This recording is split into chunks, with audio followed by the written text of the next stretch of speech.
by Proline, and it's the Devils beating Carolina, Philadelphia over the New York Islanders, and Chicago beats Detroit. Vancouver Canucks clinching the Northwest with an overtime win. Henrik Sedin there. Boston, getting beaten up by Buffalo 5-1 still in the third period, and the Kings are leading the Sharks 4-3. And there's a look at your 7 o'clock starts. Elsewhere on a very busy night, Washington and Florida, Minnesota taking on the Blue Jackets, Anaheim in Phoenix, Edmonton taking on the Flames. And we have to talk about career years for some other members of the Toronto Maple Leafs. We've already covered off the defense, Paul, but let's talk about some very fast forwards. Well, yes, and guys who've responded well to criticism from head coach Ron Wilson. Responded positively. Alexei Ponikarovsky and Matt Stajan, both guys have had career years, and Mark Osborne, these guys have showed leadership qualities as well. Yeah, and impressive when a guy like Matt Sundin does leave your hockey team. You look to some guys to say, who's going to step up? Matty Stajan in that absence certainly has so. And what about Alexei Ponikarovsky? Not only did he lose Matt Sundin, but he lost Nick Andropov as well. Thing with him, with 23 goals and 60 points, he can be even that much better as he asserts himself even physically. I think that's a good thing for these two guys as you go forward. Have these types of years, you can only get better, and I think they will. Ponikarovsky as well, 19 points alone in the month of March. He was red hot, and again, a major reason why this team has managed to keep pace and be competitive here in the second half of the season. Matt Stajan with 15 goals, certainly not what he would like offensively, but he certainly passed the puck well and successfully. What's impressive about these numbers is the start of the year was not very good for Matt Stajan. He went through some road bumps along that way, was actually made a healthy scratch by Ron Wilson, but he really found a way to put his game together and establish himself in terms of being a key guy on this forward unit moving forward, and he was able to put up some good numbers once he got rolling. Well, as far as Matt Stajan is concerned, yes, a great season individually, but it's hard to separate the individual success from the overall team letdown of not making the postseason once again. I feel good about the season personally, but it's never a success when you're not making the playoffs, and that's the way I base it on. It's a disappointment when you're not playing in the tournament for the Stanley Cup. So yeah, I can look at some positives, but at the end of the day, you're never satisfied. Your mindset still to pass first-year teammates, set them up, and continue to have the career year you've had in terms of assists? Yeah, I don't really change my game. I think you go out there, you work as hard as you can, you do the little things, finish hits, be strong on face-offs, and playing with guys like Jason Blake right now and Christian Hansen, you try and get them the puck. It was nice to see Christian get a few points here late in the year. Hopefully that builds his confidence into next season, and I'm always looking past first. I don't think that's just too much of a secret, so hopefully I can set those guys up a bit tonight and maybe get one myself.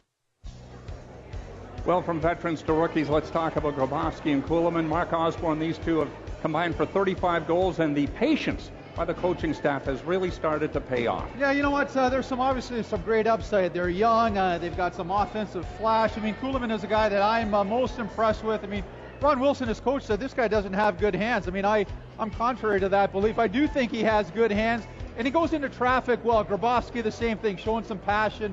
Again, amongst leaders in scoring in that category. But again, with Pony on that line, there's some nice chemistry. And again, you look at some of the positives.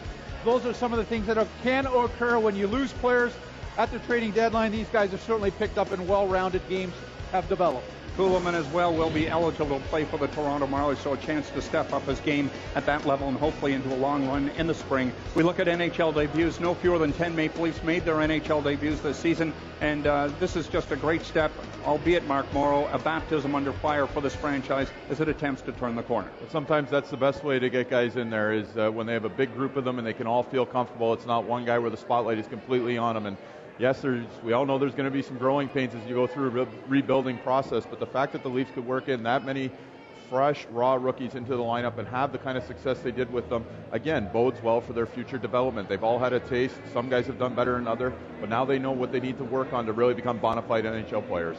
Well, let's stick with the rookies, and John Mitchell's had a heck of a season, but it didn't start off that way. In fact, he scored only 2 goals in his first 32 games, but in the last 12 games has responded with 5 goals. It's all about that added responsibility, which Mitchell has thrived upon. Well, I feel like it's been very promising for myself.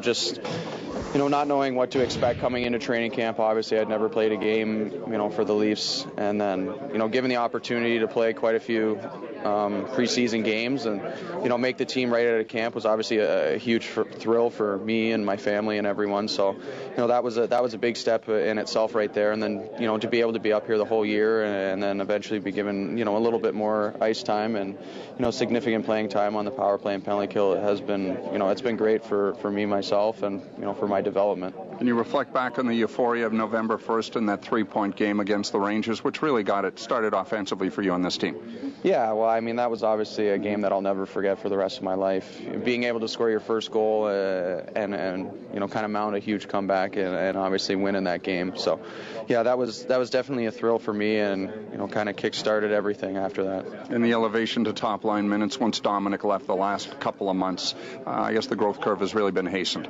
Yeah, like I said, you're given the opportunity to play a little bit more and, fulfill a role where, you're a first line or second line center and given, 20 minutes of ice time a night, you have to go out there and try and, prove yourself. And I think I did a reasonably well job at doing that out there. So, I'm happy with how the last few months have gone, definitely. And, hopefully that'll string into next year. Mark Morrow, we look back to a year ago. He was a 20-goal scorer with the Toronto Marlies. What may have surprised me, and maybe not you, is his physicality on a consistent basis at this level.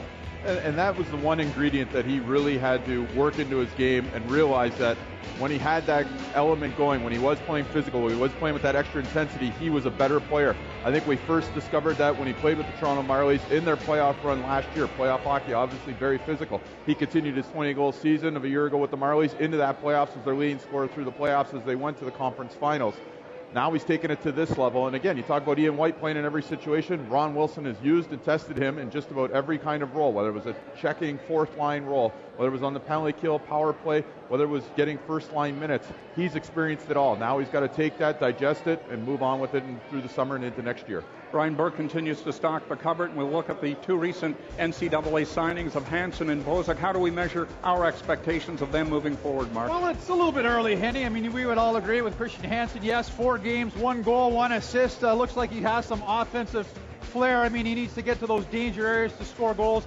Bozak is a guy that I'm really interested in because he describes as a Brian Burke type of player, plays both ends of the ice, has a lot of energy, and this is something that you're looking forward to as this team builds with some of these signings. Gilroy of the Boston University, that would be a nice signing. He's still there. Don't be surprised.